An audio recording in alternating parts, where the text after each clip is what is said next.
Stigle su prave zimske hladnoće koje najviše pogađaju naša stopala. Danas ću vam otkriti jedan sjajan trik koji može zaštititi stopala čak i na temperaturama do -30. Za njega vam treba samo jedna stvar koju gotovo svi imamo kod kuće, a obično je bacimo u smeće. Ali to nije sve. Pokazat ću vam i još jedan fantastičan trik, zato svakako ostanite do kraja videa. Kad ispraznite ambalažu od mlijeka ili soka, ona najčešće završi u smeću. Međutim, postoji puno bolji način da je iskoristite. Najprije je otvorite tako da je razrežete sa strane. Ako je unutrašnjost prljava, isperite je. Zatim je prerežite na 2 dijela.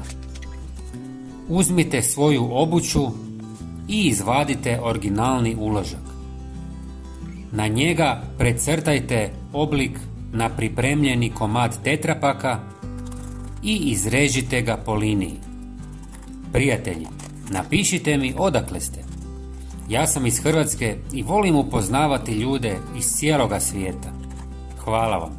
U zimskim cipelama ili čizmama izvadite uloške i stavite novi, onaj od tetrapaka.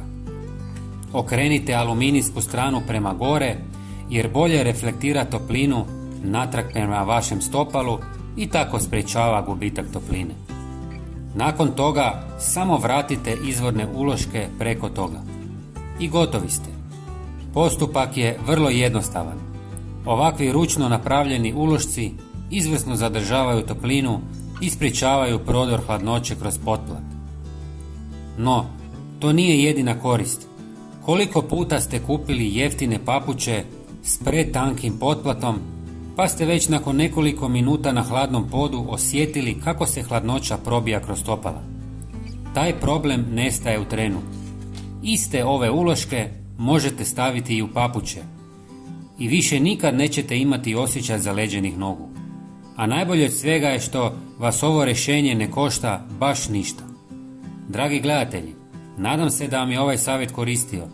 Bilo bi nam jako drago ako podijelite video s drugima i pretplatite se na kanal. Vaša podrška nam puno znači. Hvala vam od srca i lijep pozdrav!